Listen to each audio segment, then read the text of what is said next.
And we are continuing to monitor the scene outside the U.S. Supreme Court, the nation's highest court, handing down its ruling this morning in Dobbs versus Jackson. The case involved abortion laws in the state of Mississippi. And with today's decision, the Supreme Court takes reproductive rights out of federal jurisdiction and allows individual states to decide.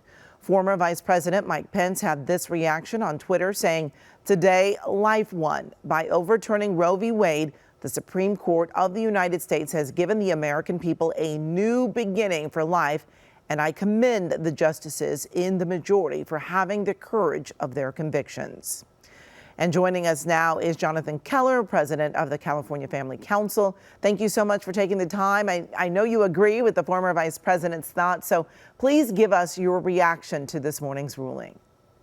Well, first off, thank you so much for having me. I know it's a very busy day, a historic day. First off, just being totally honest, I've been involved in pro-life advocacy since I was a freshman in high school. I remember going out with friends and family members, praying outside of abortion clinics, passing out literature, speaking with students on high school and college campuses. So for the last 25 years, this has been a huge part of my life. And it honestly does feel a little bit surreal. I know a lot of people never thought that this day would actually come. And it's still, I think, sinking in a little bit. I don't quite even have grasped that this has actually happened. But with that being said, I also know that we have a lot of people I'm friends with, especially here in the Golden State, that are deeply concerned about this. They're concerned about what it means for them and their own families. And I hope that as a pro-life leader here in the state of California, and as a reminder to pro-lifers around the country, I will say that I'm grateful, and I'll even say that I'm celebrating their decision. But I also think in a very real way, this is just the beginning of the work to build a true culture of life.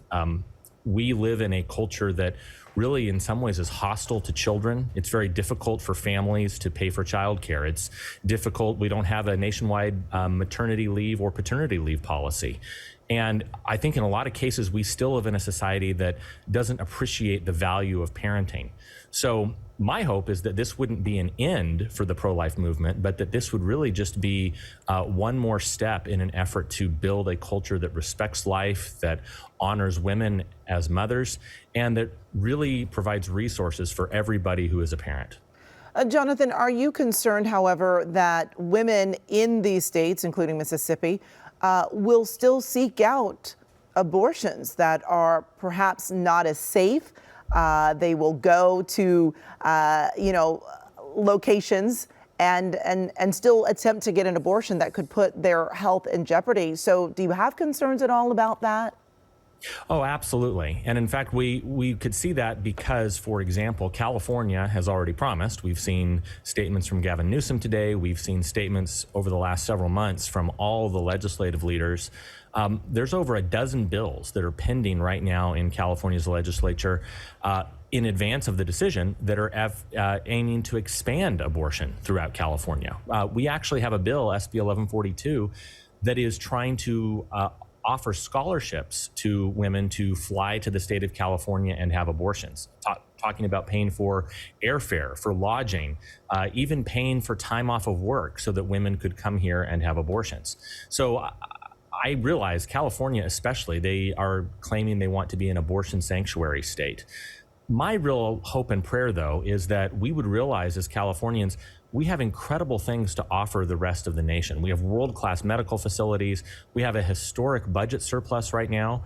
And I really think we could lead the way, not in providing abortions, but I actually think we could lead the way in showing how every state should be caring for all of its citizens, including those that have not yet been born. What about pregnancies that are a result of rape or incest? Do you feel like there should be special circumstances for those women that are dealing with that, or perhaps a pregnancy that puts a mother's own health at risk? Well, first, let me say regarding the life of the mother. In my quarter century of working as a pro-life advocate, I've met a lot of pro-life leaders across the country. I've met legislators and lay people. I've never met anybody that thinks there should not be medical exceptions for women whose life is in danger. I think that is absolutely the case, and that's one reason why there should be very careful precision taken. When you're talking about pro-life legislation in some states around the country, they need to make sure that they are doing everything they can to protect not only that life in the womb, but also the life of the mother. So I think that's absolutely necessary. In the case of an ectopic pregnancy, for example, there is never a case where a woman who is going to lose her life because of a pregnancy should not be allowed to have a life-saving medical procedure. When it comes to the issue of rape and incest, I first want to also say that similarly in our society, I don't think we have done a good enough job of communicating how horrible sexual assault and sexual violence is. We need to, as a nation, really have a reckoning with this. We've seen this over the last few years with the Me Too movement. And I think even conservatives can do a much better job on helping to provide strong penalties and resources to prosecute people who engage in sexual assault. We need to support and love families, support and love women who are victims. With that being said, I also have many families, many friends that I know who got pregnant as a result of rape. And if they had abortions, they actually deeply regretted those decisions after the fact. And in other cases, I have friends that were actually conceived in rape. They were born as a result of that violence. And unsurprisingly, they were actually grateful that their mother did choose life. And the line that has always stuck with me when I've spoken with these young men and women is they've asked a question: why did I deserve the death penalty for the crimes of my father?